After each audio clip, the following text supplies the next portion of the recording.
안녕하세요. 다산에듀 교수 이창선입니다. 자, 이번 시간에는 건축물의 화재 성상에 관한 문제를 같이 풀어보도록 하겠습니다. 자, 문제 1번입니다. 목재 건물의 화재 성상은 내화 건물에 비하여 어떠한가? 자, 이거 아주 중요한 내용이에요. 두 가지를 좀 잘 구분하셔야 되는데, 자, 보세요. 그 목조 건축물과 내화 건축물의 그 화재 성상이에요. 그래서 목조 건축물이 있고요. 목조 건축물. 그리고 내화 건축물.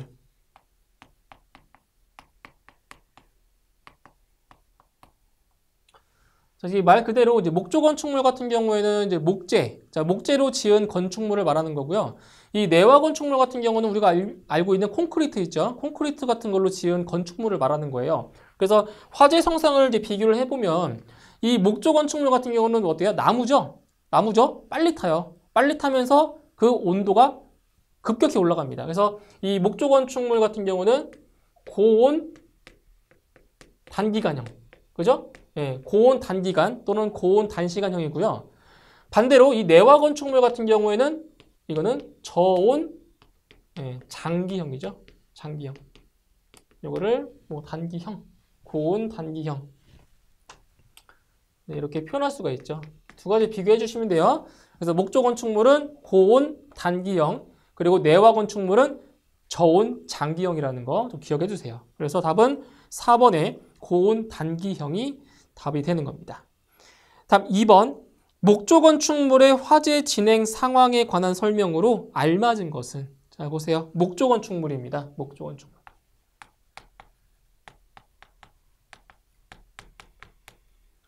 자, 목조 건축물의 화재 진행 과정. 자, 잘 알고 있어야 되겠죠? 자, 먼저 첫 번째는 이제 불이 붙은 거예요. 화원. 자, 불이 붙었어요. 화원. 자, 그 다음에 바로 불꽃이 없는 발화가 나오는 거죠. 무염 착화예요. 불꽃이 없어요. 무염 착화.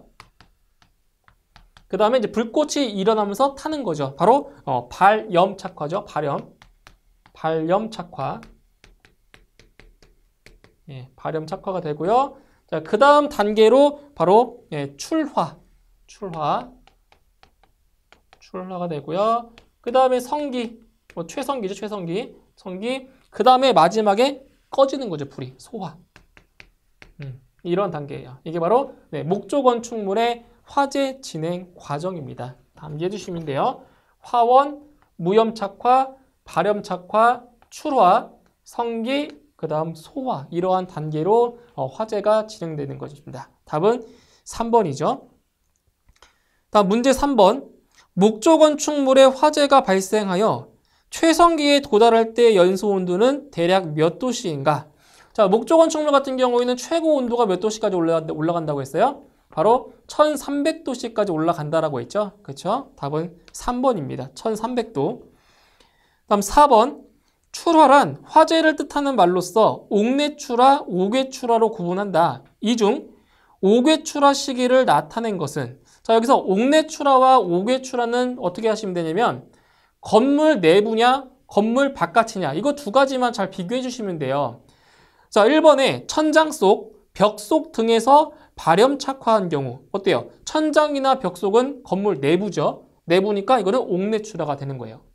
2번 창, 출입구 등에 발염 착화한 경우. 자, 창이나 출입구 같은 경우는 실내와 실외에 접하고 있죠. 경계죠, 경계. 창과 출입문은. 자, 이런 경우는 실내가 아니라 실외로 간주해 주시면 돼요. 그래서 창이나 출입구는 바로 실외입니다. 실외. 그래서 이거는 옥외 출화 시기에 해당이 되는 거죠. 답은 2번이고요.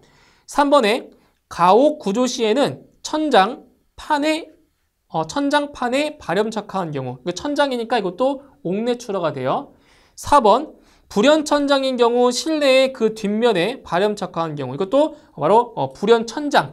천장이기 때문에 옥내출화가 되는 거죠. 그래서 옥외출화에 해당하는 것은 2번입니다. 다음 문제 5번. 출하부 추정의 원칙 중 탄화 심도에 대한 설명으로 옳은 것은? 자, 출하부 추정, 즉 화재가 발생한 시점, 그죠? 화재가 시작한 그 지점을 추정할 때 사용하는 방법인데 탄화 심도라고 하는 것은 뭐예요? 발화부에 가까울수록 어떻게 되는 거죠? 더 깊게 타 들어간다는 거죠. 그래서 답은 4번입니다. 탄화 심도는 발화부에 가까울수록 깊어지는 경향이 있다. 이게 바로 탄화 심도법입니다. 답은 4번. 다음 6번.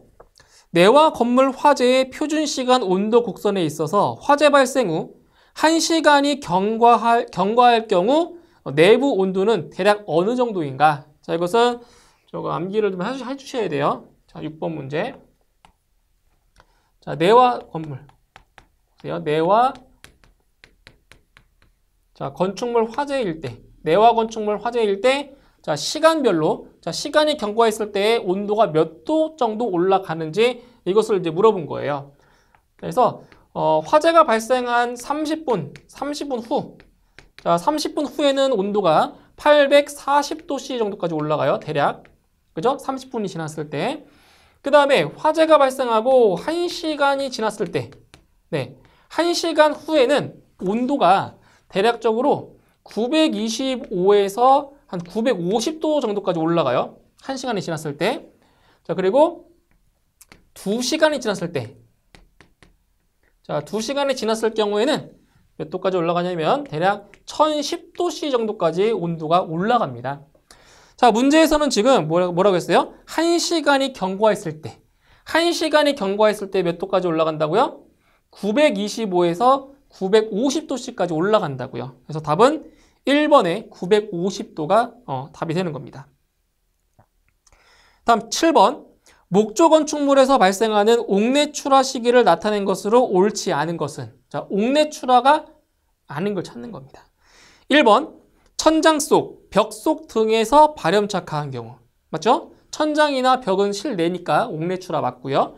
2번. 창, 출입구 등에 발염착화한 경우. 그러니까 창이나 출입구는 실외로 본다고 했어요. 그래서 2번은 바로 옥외 출하식입니다. 2번이 틀렸고요. 3번. 가옥의 구조에는 천장판에 발염착화한 경우. 이것도 실내이기 때문에 옥내 출하. 4번. 불연벽체나 불연천장인 경우 실내의 그 뒷면에 발염착화할 때. 자, 이것도 실내이기 때문에 옥내 출하가 되는 거죠. 그래서 틀린 것은 2번입니다. 다음 문제 8번. 내화 건축물의 화재에서 공기의 유통이 원활하면 연소는 급격히 진행되어 계구부의 진한 매연과 화염이 분출하고 실내는 순간적으로 화염이 충만하는 시기는, 자, 이게 어떤 시기예요? 바로 성장기죠. 성장기. 그죠? 화재가 어때요? 화염이 충만하는 시기. 이것을 성장기라고 부릅니다. 답은 2번. 다음 9번. 가연 물질이 재로 덮인 숯불 모양으로 불꽃 없이 착화하는 것을 나타내고 있는 것은, 자, 불꽃 없이 착화한대요. 불꽃. 바로 뭐예요? 무염 착화인 거죠. 무염 착화. 답은 1번이고요. 다음 10번. 화재 발생 시 건축물의 화재를 확대시키는 주 요인이 아닌 것은, 자, 연소 화재를 확대시키는 주 요인이 아닌 것. 자, 1번의 비화, 2번의 복사열, 3번의 화염의 접촉, 4번 흡착열에 의한 발화. 그러니까 화재를 확대시키는 요인이 아닌 거예요. 그죠? 1번 비화는 뭐예요? 비화. 불꽃이 공기에 의해서 날아가는 거죠. 비화. 맞고요. 2번은 복사열. 그죠? 그 화염에 의해서 복사되는 복사 에너지에 의해서 자, 확대될 수가 있다는 거고요. 3번 화염의 접촉. 불꽃에 직접 닿아서 화재가 확대되는 경우죠. 그런데 4번에 흡착열에 의한 발화는 화재 확대 원인에 안 되는 거죠. 그렇죠? 답은 4번입니다. 다음 11번. 착화 에너지가 충분하지 않아 가연물이 발화되지 못하고 다량의 연기가 발생되는 연소 형태, 바로 훈소라고 했죠? 훈소입니다. 그죠? 그래서 연기만 이렇게 발생되는 거예요. 훈소. 답은 1번. 다음 12번. 내화 건축물 화재의 진행 과정으로 가장 옳은 것은? 자, 보세요. 12번 문제에서는 내화 건축물이죠. 내화.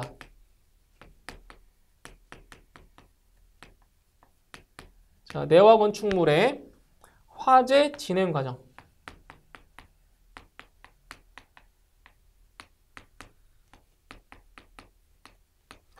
자, 첫 번째는 뭐예요? 첫 번째. 첫 번째는 뭐 화원이나 초기.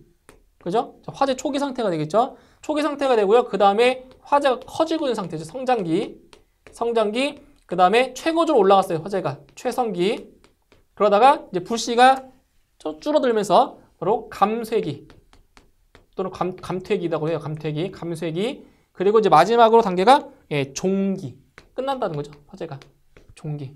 그래서 5개의 단계로 내화 건축물의 화재 진행 과정이 이렇게 되어 있습니다. 그래서 초기, 성장기, 최성기, 뭐 감쇄기 또는 감퇴기 똑같아요. 감퇴기. 그리고 종기. 끝났다는 거죠. 이렇게 해서 내화 건축물의 화재 진행 과정이 이렇게 되어 있습니다. 답은 3번이고요. 다음 13번.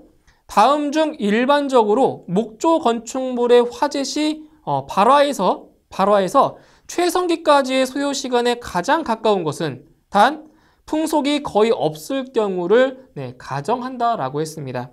그래서 그 목조 건축물에서 그 화재 진행 과정에서 보시면 자, 발화에서 어디로? 발화에서 최성기로 넘어가는 그 시점 몇 분이 걸린다고요? 대략 4에서 14분 정도가 소요됩니다. 그죠? 답은 2번. 다음 14번.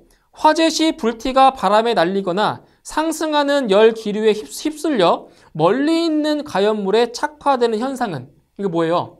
불꽃이 멀리 있는 곳까지 날아간다고 했죠. 그죠? 이게 뭐예요? 바로 비화죠. 비화. 그죠? 답은 1번. 다음 15번. 출하 가옥의 기둥, 벽 등은 발화부를 향하여 도게 되는 경향이 있으므로 이곳을 출하부로 추정하는 것을 무엇이라는가? 자, 이거 뭐냐면 그 건축물의 그 기둥 같은 경우는 그 화재가 그 시작하는 점 있잖아요. 시작하는 점을 그 점 방향으로 도게 된다고 쓰러진다고요. 많이 이것이 바로 도괴 방향법인 겁니다. 그래서 그 화재의 그 기둥이 건축물의 기둥이 이렇게 쓰러지고 있는 방향 그 방향에서 화재가 시작되었다고 추정하는 그러한 방법인 겁니다. 답은 3번의 도괴 방향법이죠. 3번. 다음 16번. 목재의 상태를 기준으로 했을 때 다음 중 연소 속도가 가장 느린 것은? 자, 이것은 바로 목재의 형태에 따라서 연소 속도가 달라진다는 것인데 1번에 거칠고 얇은 것, 2번에 각이 있고 얇은 것, 3번에 매끄럽고 둥근 것, 4번 수분이 적고 거친 것.